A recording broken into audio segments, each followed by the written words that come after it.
अभिनंदन अभिनंदन अभिनंदन। अभिनंदन है दोस्तों आप सभी का और हमारे विंग कमांडर अभिनंदन का। दीपावली चैनल सलाम करता है हमारे देश के इस वीर के जज्बे को। पिछले कुछ दिनों से क्या चल रहा है हमारे देश में बच्चा बच्चा जानता है। कैसे और कहां से शुरू हुई ये कहानी और आखिर कैसे और क्यों एक भारतीय सिपाही पाकिस्तानी सीमा में पहुंच गया, उसके साथ वहां कैसा सलूक हुआ। आइए इस पूरे वाक्य पर गौर फरमाते हैं और इस पूरे घटनाक्रम को शुरू से समझते हैं। First phase, Pulwama attack. बात 14 फरवरी 2019 की है, जब पूरा देश वैलेंटाइन डे मना रहा था और एक दूसरे को वैलेंटाइन डे की बधाइयां दे रहा था। वहीं जम्मू कश्मीर के पुलवामा में अवंतिकापुर क्षेत्र में आतंकवादियों द्वारा सीआरपीएफ को टारगेट बनाकर इनके काफिले पर हमला किया गया।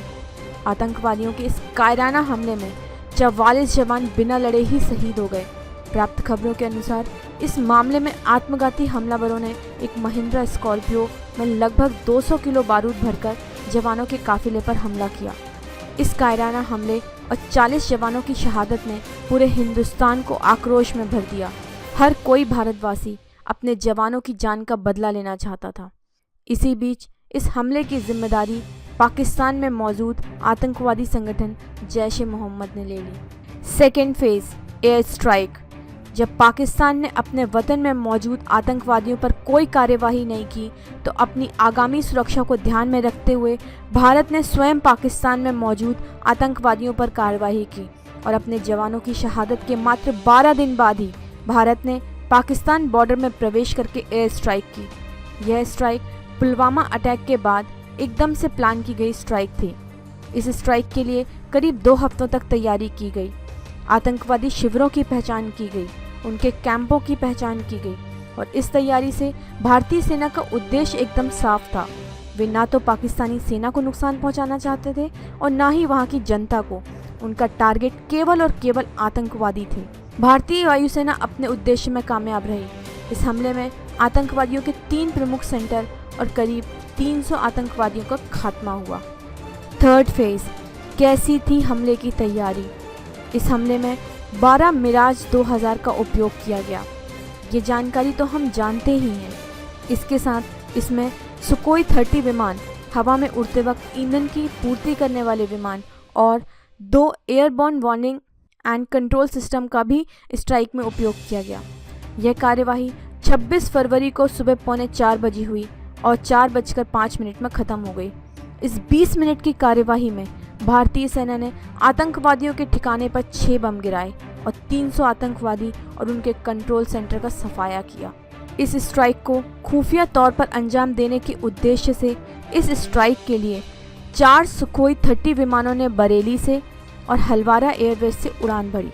2 मिड एयर रिफ्यूलर्स IL-78 ने आगरा से उड़ान भरी। इसके अलावा आगरा और भटिंडा में भी AWACS फॉल्कन और मिनी भी स्थापित किए गए। यह विमान लड़ाकू विमान से कुछ दूरी पर उड़ान भरते हैं और इन विमान को कमांड और चेतावनी देने का काम करते हैं। इसके अलावा इस स्ट्राइक के हीरो मिराज को आगरा से उड़ान भराई गई ताकि पाकिस्तान की नज़रों से इसे बचाया जा सके। साल 1971 पाकिस्तान और बांग्लादेश की लड़ाई के बाद यह एक पहला मौका था जब भारत ने पाकिस्तान की LOC को पार किया, परंतु पुलवामा अटैक के बाद ये बहुत ज़रूरी था। इन आतंकवादी संगठनों को भारतीय शक्ति का एहसास कराना भी बहुत ज़रूरी था और इनके बढ़ते इरादों को विराम देना भी ज़रूरी था। फोर्थ फेज, एयर स्ट्राइक के बाद पाकिस्तान की कार्यवाही। इस एयर स्ट्राइक के कुछ ही समय बाद पाकिस्तान ने LOC पर गोलाबारी चालू कर दी, जिसका जवाब भारतीय सेना ने बाखूबी दिया। भारतीय सेना यह जानती थी कि इस स्ट्राइक के बाद पाकिस्तान ऐसा ही करेगा, इसलिए उसने संपूर्ण तैयारी कर रखी थी। खास तौर पर पाकिस्तान LOC पर CRPF की जगह BSF के जवानों को तैनात कर दिया गया था और भारतीय सेना ने LOC के पार 5 पाकिस्तानी चौकियों को ध्वस्त भी किया। फिफ्थ फेज, अभिनंदन पाकिस्तान पहुंचे कैसे। 27 फरवरी की सुबह जम्मू कश्मीर के पाकिस्तान से सटी LOC के पास नौशारा सेक्टर में भारत पाक सेनाओं का टकराव हुआ। इस दौरान पाकिस्तानी सेना के 10 एयरक्राफ्ट नियंत्रण रेखा के समीप नजर आए। उनकी स्थिति भारतीय सैन्य ठिकानों की ओर बढ़ती हुई दिख रही थी। इनकी जवाबी कार्यवाही में भारत की ओर से 2 MiG-21 और सुखोई 30 को फाइटर जेट लॉन्च किए गए। इस कार्यवाही में अभिनंदन जो MiG-21 उड़ा रहे थे उससे उन्होंने पाकिस्तान के F-16 का पीछा किया और इस पर R-73 से हमला किया। इससे पाकिस्तानी विमान ध्वस्त हो गया। इस दौरान अभिनंदन का विमान भी क्रैश हो गया, लेकिन अभिनंदन ने पैराशूट से छलांग लगा दी, परंतु वे इसमें पाक अधिकृत कश्मीर यानी POK में पहुंच गए थे। 6th फेज, पाकिस्तान में अभिनंदन। जब अभिनंदन पाकिस्तान पहुंचे तो पाकिस्तान के आम नागरिकों ने उन पर हल्ला बोल दिया। इस दौरान पाकिस्तानी आर्मी ने बीच बचाव करके उन्हें हिरासत में ले लिया। इसके बाद पाकिस्तानी आर्मी द्वारा इनका पहला वीडियो सामने लाया गया, जिसमें उनकी आंखों पर पट्टी बंधी हुई है और उनके चेहरे पर खून है। इस वीडियो का बहुत विरोध हुआ और भारतीय सेना ने इस पर एक्शन लेते हुए कहा कि यह जेनेवा संधि का उल्लंघन है। इसके बाद तो पाकिस्तान ने वह वीडियो ही डिलीट कर दिया और नया वीडियो सामने लाया, जिसमें अभिनंदन चाय पीते हुए और पाक सेना के सवालों का जवाब देते हुए नजर आए। इसी बीच पाकिस्तानी प्रधानमंत्री ने भारतीय जवान की रिहाई का भी ऐलान कर दिया। उन्होंने पाकिस्तानी संसद में कहा कि 1 मार्च को भारतीय जवान को रिहा करा जाएगा। पाकिस्तानी PM ने पुलवामा हमले से भी अपना पल्ला झाड़ते हुए उसमें स्वयं का हाथ ना होने की बात कही थी। इस दौरान यह बात भी सामने आई कि पाकिस्तान भारतीय जवान की रिहाई से पहले भारत से बात करना चाहते हैं, लेकिन भारतीय विदेश मंत्रालय ने इसके लिए सख्त मना कर दिया। भारत की ओर से भारतीय जवान की रिहाई न होने पर सख्त कार्रवाई की बात भी कही। 7th फेज, अभिनंदन की भारत वापसी। 1 मार्च को अभिनंदन अपने देश लौट आए हैं।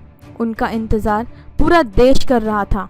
रात लगभग 9:15 पाकिस्तानी सेना ने अभिनंदन को भारतीय सेना को सौंप दिया। भारतीय विंग कमांडर बाघा बॉर्डर की ओर से भारतीय सीमा आए। उनके स्वागत के लिए सैकड़ों भारतीय हाथों में तिरंगा लेकर उनका इंतजार कर रहे थे। वे बस एक नज़र अपने हीरो को देखना चाहते थे। आज वाघा बॉर्डर भारत माता की जय, हिंदुस्तान जिंदाबाद के नारों से गूंज रहा था।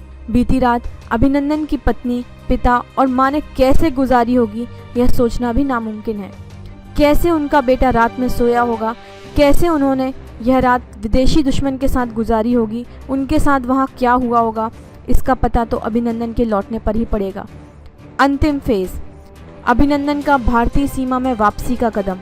कमांडर अभिनंदन भारत देश की ज़मीन पर कदम रख चुके हैं। पाकिस्तान सुबह से उनके आने के समय में बदलाव कर रही थी। पहले 4 बजे का समय तय था, जिसे बदलकर 6:30 किया गया और बाद में खबर आई कि 10 बजे के बाद वो अभिनंदन को छोड़ेंगे। पाकिस्तान की इस देरी को सभी ने बहुत बुरी हरकत कहा जाता है कि पाकिस्तान सेना की तरफ से अभिनंदन का वीडियो भी रिकॉर्ड किया गया, जहां उन्हें जबरन भारतीय मीडिया को बुरा भला कहने के लिए बोला गया। अभिनंदन का यह वीडियो पाकिस्तान के न्यूज़ चैनल में भी दिखाया गया। वर्धमान जब अपने देश की ओर आ रहे थे तब सभी चित्रों में एक महिला को उनके साथ देखा गया। यह महिला विंग कमांडर अभिनंदन की ना तो पत्नी है और ना ही रिश्तेदार। यह महिला पाकिस्तान विदेशी विभाग में भारतीय मामले की डायरेक्टर है, जिनका नाम है डॉक्टर फरीहा बुख्ती। डॉक्टर फरीहा बुख्ती पाकिस्तानी विदेश सेवा FSP की अधिकारी हैं। ये भारत के एक IFS के बराबर की अधिकारी हैं और वर्तमान में पाकिस्तान के विदेश कार्यालय में भारत के मामलों को संभालने के लिए प्रभारी हैं। वे कुलभूषण जाधव के मामले को संभालने वाले मुख्य पाकिस्तानी अधिकारियों में से भी एक हैं, जो पाकिस्तान में अभी कैद हैं। जाधव पर भारतीय जासूस होने का आरोप लगाया गया है। जब जाधव के मां और पत्नी उन्हें इस्लामाबाद में मिले थे तब बुख्ती भी उनके साथ थी। वह पाकिस्तान के विदेश मंत्रालय की बहुत प्रतिष्ठित अधिकारियों में से एक हैं। वह भारत पाक मामलों की जटिल और कूटनीति रूप से देखभाल करने के लिए जिम्मेदार हैं। भारत और पाकिस्तान के बीच हालिया तनाव को संभालने में भी बुख्ती सबसे आगे हैं। बुख्ती पाकिस्तान के विदेश मंत्रालय में काम करने वाली एक ऐसी एकमात्र महिला अधिकारी हैं जो बलूचिस्तान से हैं। उन्होंने 2005 में FSP ज्वाइन की थी। वो एक बहुत ही क्वालिफाइड और वेल ट्रेंड FSP ऑफिसर हैं। सो दोस्तों, ये थी पूरी कहानी हमारे विंग कमांडर अभिनंदन के भारत से पाक पहुंचने और पाक से भारत आने की। हमारे वीर ऑफिसर को हमारा बहुत बहुत बहुत सलाम।